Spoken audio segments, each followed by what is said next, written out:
Continuing with our energy trading series today, I will share with you 12 advanced oil and gas inventory report trading strategies. My name is Pablo Espinal, and as always, if you like this type of content, don't forget to hit like, subscribe button, leave me some comments as I upload new videos every week. With that said, let's get to this. Every Wednesday, traders around the world hold their breath as the EIA releases its weekly petroleum status report. This is data that reveals the current state of US oil, gasoline, and distillate inventories. This data can immediately move the price of crude oil, natural gas, and related equities. Understanding how to trade around this data can give you a serious edge in the energy markets, especially in today's volatile environment. This brings us to our first strategy, which is to front-run expectations via API reports. This happens Tuesday evenings. How it works is, the American Petroleum Institute, or API, releases a private report on Tuesday evenings, which often forecasts the EIA numbers. You can take advantage of this. If API shows the big inventory draw, consider going long oil futures or energy ETFs, meaning before the EIA release, but confirm with volume before entering. The next strategy talks about comparing actual versus forecast deviation. Markets react most strongly to unexpected inventory results, not just the numbers themselves.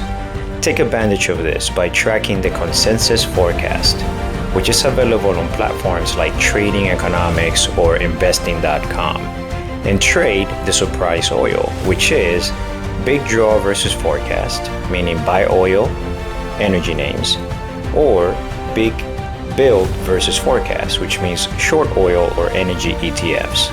For strategy 3, you need to focus on crude and gasoline inventories together. This matters because a draw in crude but a build in gasoline often signals refining bottlenecks, not demand surges. So if both crude and gasoline drop, this means it's a bullish opportunity, high demand, low supply. If crude drops but gasoline builds, this means it's a mix, potential refinery constraints. For strategy 4, we want to trade US energy stocks instead of futures. Stocks like ExxonMobil, Chevron, or ETFs like XLE and OIH tend to mirror oil price action post-report, but are less volatile than futures contracts. You trade it by using options on these names or by trading options on these names to reduce leverage risk while still gaining exposure to post-report momentum. For strategy 5, you want to wait for the second hour reaction. The way it works is, initial price action after the EIA release, which happens at 10:30 a.m. Eastern, is often a head fake or a head start. You take advantage of this by waiting for the second wave of volume, which usually happens around 11:30 a.m. Eastern, to confirm direction. Then enter trades using intraday patterns like flag breakouts or reversals. Strategy 6 talks about backtesting seasonal inventory trends. The way it works, inventory patterns tend to repeat seasonally, e.g. builds in spring, refinery maintenance as an example, and draws in the summer, which is driving season. You trade or take advantage of this by using historical EIA data to anticipate trend shifts based on month and season. Great for swing trading. For strategy 7, you want to use inventory reports to confirm macro themes.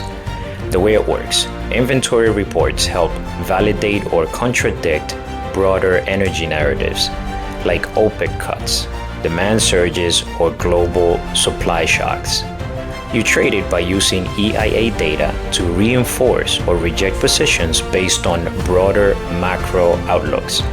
For example, if OPEC, aka Organization of the Petroleum Exporting Countries, cuts, but US inventories still rise, this means there is a bearish contradiction going on. For strategy 8, you want to use delta in refinery utilization rates.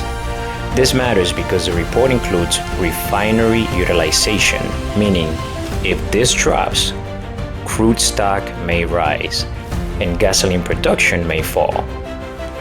You take advantage of this by using it to anticipate short-term corrections or entry points in refiner stocks like Valero or Marathon Petroleum. Strategy 9 says watch for Strategic Petroleum Reserve (SPR) changes. It matters because SPR releases or replenishments can skew inventory data.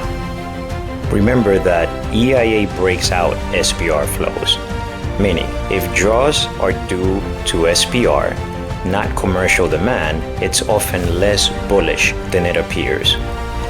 Strategy 10 is to combine with technical breakouts. When strong inventory data coincides with key breakout levels, e.g. crude oil breaking at $80, the price move can be explosive. Use price patterns, e.g. cup and handle, flags, or triangles, and time your trade. Only when inventory aligns or inventory data aligns with technical momentum. Strategy 11 says trade oil-linked ETFs based on volatility. ETFs like USO, XLE, or UCO offer a way to play directional or leverage moves after inventory reports. What you need to do is use options or leverage cautiously. Enter after confirmation, not during initial report volatility. Last but not least, we have creating a weekly playbook with trade journal. Tracking how oil reacts to each EIA release will reveal patterns unique to current market conditions. Log each report's forecast versus actual market reaction in your trade. After 6 to 8 weeks, you have your own edge.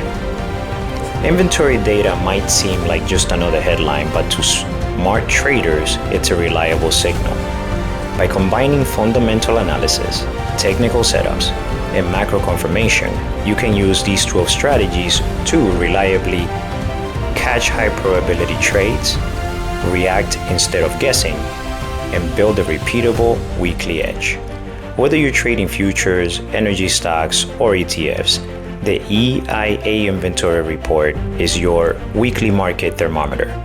Use it wisely and it can become one of your most powerful profit tools. Let me know in the comments which strategy you like best. Don't forget to like and subscribe. And as always, my people, thank you for watching and see you on the next one.